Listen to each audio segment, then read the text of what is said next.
Come on. Come on. Yes, YouTube, welcome back to another video. So in this one, it is going to be educational one on the Wednesday. So I'll be going through a lot of different topics here. Some fantastic feedback from the last video. So if you're not subbed, hit the sub, drop me a like, drop me a comment, and I appreciate you being here. Let's get into it. So we're going to be looking at around a 16-week fat loss phase, which if somebody's been pushing up, that's most likely what you are going to need, right? Say a client of mine who is pulling down for the photo shoot. We will typically work with at least 16 weeks there. Your time frame is very, very important. So what I want you to do is have a rough idea. You're never gonna know exactly, but have a rough idea of how much you're actually wanting to pull off. So let's say we've got 8, 9, 10, 11, 12 kilo to pull off. Say we were 82, we're pulling down to 70.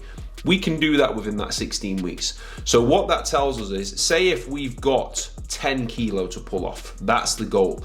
We know as long as we are between that 0.5 and a kilo down per week on average, we are going to get there. The reason why we don't want to give ourselves less time is, say if we have to lose a kilo a week, that is a hell of a lot of pressure there. If things aren't going right and then we're chasing our tail, that's when the look can massively suffer and you can just be miserable in that fat loss phase. So give yourself enough time. Ideally, if we're around that 10 kilo, let's say up to 14, 8 kilo down, that's where we want to be pushing with the 16-week fat loss phase. Let's say we're really trying to get into some good condition for summer, or we're really trying to get into some good condition, say for a photo shoot like we've got the boys on our team doing for July. So let's say you do start too late. We're trying to pull 10 kilo off in 8 weeks. The reason that's not going to be ideal, number one, it's going to be very, very, very difficult to stick to that because you're going to have to be pretty extreme. So you're probably going to feel terrible along the way. So you're not even going to enjoy your training, enjoy anything there. That can make everything suffer. Also, training performance massively dips because we have to push cardio so high and food so low.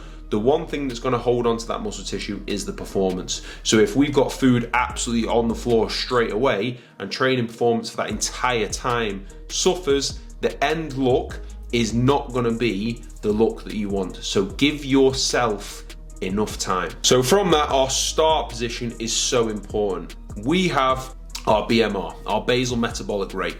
When we are in a deficit, over time, that will come down. We will have to push harder.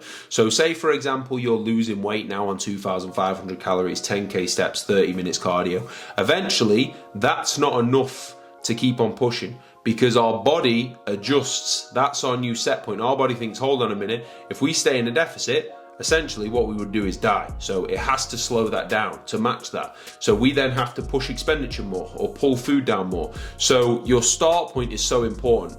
Because you know you're gonna have to push expenditure and have to put your food down, we have to start food as high as possible. So what I will do with a client who is going into a 16-week fat loss phase is set food where I know, right, scale weight is gonna be coming down, but we've still got as much food to fuel performance and pull down from when we need to, and cardio and expenditure is nice and low, so we can then drive that up. So do not start with 40 minutes of cardio and 10K steps and knock food right down to the floor because you will get stuck and then you will have nowhere to go. So that is very important. Remember, you're looking at the whole 16 weeks ahead. You're not just looking at the next 4 weeks. So for me, the most important part is training. Like I said before, if you hold on to that stimulus, that strength in the gym, you will hold on to the muscle tissue that you've just worked hard to build. So you have to focus on your training performance. Progress that for as long as possible. Let's say within that first 10 weeks, we really push to still progress training. And then okay, towards that last 6 weeks of the diet phase where we're getting leaner and food's getting lower, we might then just be pushing to hold on to numbers as much as we possibly can. That's fine. But if we can go for that 16 weeks to hold on to our performance in the gym as much as possible, don't think doing more volume is going to do you any favors. And I'm going to go through why.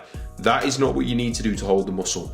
Hold onto the muscle by keeping on top of your intensity, your accuracy, and your strength across those movements. Of course, as body weight comes down a little bit, we will need to pull that load down, but hold on to that for as long as you can accurately. So when you are in a deficit and when you get leaner, your recovery capabilities will be worse. So we cannot recover from more volume. If anything, along that phase, we will actually bring volume down. So do not add volume, because you are simply, if you are training hard, not going to be able to recover from it. And that is not going to have you feeling good. That is not going to do anything in terms of our look. So then when we're looking at the changes we can make, we're looking at expenditure, right? We're going to have two things. We're going to have our steps through the day, and we're going to have our cardio. Now, for me, I like to push both. So we're not just doing a stupid amount of one. A lot of steps. So steps are fantastic because they are not going to be as taxing as cardio. So we can get a lot of expenditure there. Say through that fat loss phase, if we go from 7, 8, 9, 10, 11, 12,000 steps a day, we're going to be able to burn a hell of a lot more calories by pushing that. And it's not gonna really tax us. So that's why steps are a fantastic tool. Now, the one reason I don't like pushing steps just stupidly high, it's gonna be very time consuming. So if you've not got much time, that's probably where we'll need a little bit of cardio as well, which for most people is the case. So cardio, ideally I want that heart rate around that 130 to 150 beats per minute. Nice steady state. So where we might start that at 20 minutes after the sessions or in the morning, we can then push that to 25, push that to 30, push that to 35, push that to 40. So start your steps and cardio in a position where we're gonna see some fat loss straight away, and then we can drive up that cardio in terms of frequency, in terms of time, and we can drive up our steps, getting on an extra 1,000. Remember, 7,000 steps more a week you're gonna get from moving up steps 1,000 every single day. So that consistently will add up massively. So don't overdo it at the start, because if you just have to do more and more and more, remember that is going to come with some fatigue, and that is then not going to help our training performance. If you have to push cardio, you've got to push it, and that's fine. Dig in. Do not skip your cardio. Make sure you're on top of that. So when we're looking at food, we want to start that as high as possible, and we want our macros set. So with protein, we're looking at around 1 gram per pound of body weight, maybe just slightly over there. Carbohydrates, we want to keep as high as we possibly can. Fats, I would always want at a start point, we should ideally be at least over that 40 gram. We're looking at more so depending where your food's been, 40, 50, 60, 70 grams of fat if your food's been high. So over time, those fats and those carbs are gonna be the ones that come down. Protein is not gonna come down. Carbohydrates are nice and easy to pull. Fats, at their absolute lowest, I would try and keep them ideally, if I can, above that 30 gram, just for our hormonal function to actually keep nice and healthy. If we had to push that lower for a short period of time, we could do, but we'd really want to make sure we're really consistent, and that is only for a short period of time, because we want to stay as healthy as possible. So predominantly, we're going to bring that down from carbohydrates, and I'd massively suggest that you do the same with that and stay nice and organized with your food. So when we hit these little stalls, we might pull 25 grams of carbs away, 50 grams of carbs away, which is 100 calories, 200 calories. We might pull 25 grams of carbs, and we might push steps up by 1K. So I don't like to push one, like no cardio, food stupidly low, food high, cardio stupidly high. I like to, as we go, pull a little bit of food off, push steps a little bit, push cardio a little bit. So everything together will slowly build up so we can manage it, and it's never too big of a change there that we've got to deal with. So what we want from that is that data, right? We need all clients there to get their visuals every single week and then to update with that scale weight. So we want to be in the morning, up, toilet, jumping on the scales, seeing how that weight moves. In that 16 weeks, we're probably going to want to be somewhere from that 0.5 to a kilo down per week. So we need that there. Sometimes we might see a visual change there before that scale weight drops, and we can say, right, look, this is tighter. We're kind of expecting, we're going to be expecting a drop now. Let's hold off and let's see. So we're going off that weekly average of where that weight is coming down, so we can make sure, right, as long as we are that 0.5, 0.6, 0.7, 0.8, 0.9 kilo per week, we know we're going to be on track by the end of them 16 weeks. So make sure you take your visuals, preferably fasted, so food doesn't do anything with those. You're not taking ones fasted and then one after 2 meals where the look's going to be different. You might be holding more water, you might be a lot fuller from that. Fasted, so it's consistent in the morning, and then make sure in the morning, each morning, up, go to the toilet and jump on the scales there. So remember, what you're doing with this 16 weeks, it does not need to be sustainable forever, because you're not doing it forever. You're doing it for 16 weeks. So it only needs to be what you can manage for 16 weeks. So do not be afraid of pushing hard. You are going to need to push hard if you're really driving that condition. What you need to do for the last 5 weeks, you're then not going to be doing for a long time. So you can lock in, you can make the sacrifices, and you can get that done. In terms of refeeds there towards the end or along the way, so if we were looking at a diet break, that will be typically a longer diet phase where we may use those in terms of actually coming up to maintenance. What we're looking to do for a refeed is we're not looking anything to do with appetite or anything like that. That does not matter. We are looking to refill. If we have ran super flat and that condition is there, we are talking this is where we are lean, this is where we are in touching distance of that final look, that is when we may run a refeed to fill back up those glycogen stores, push those carbohydrates there to keep hold of performance, get some fullness back. If we were in condition, say 3 weeks out of something like a shoot, and we wanted to just trial how we wanted to look, that's when we may use a refeed as essentially mimicking what we're going to do before the shoot or before whatever we're doing for that final look, so we can see where that is there.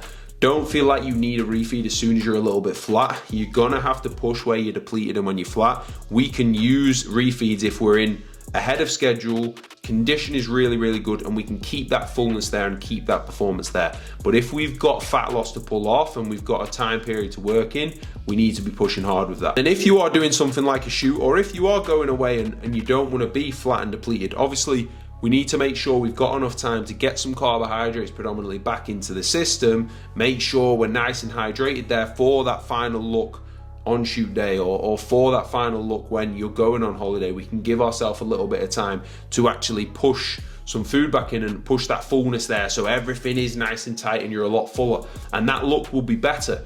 3 weeks out, you might not have your absolute best look because you're depleted and you're flat. That will be when we've got some food in the tank. So just make sure that you save some time for that. If you follow that like that and you are consistent, you will absolutely nail your fat loss phase within that 16 weeks. That is a guarantee. That is how we approach things at the Coaching Coliseum. And of course, if you do need help with that and you need that mapping out properly, the link to coaching is always in the description below. So thank you very much for watching, fellas. I hope you enjoyed that one. Any questions, fire them below as well. I will be in the comments answering any of those. If you're new here, make sure you're subbed. 2 videos coming every single week. This one is educational, weekend, whatever I'm up to, training, where I'm at, all of it. I appreciate you all.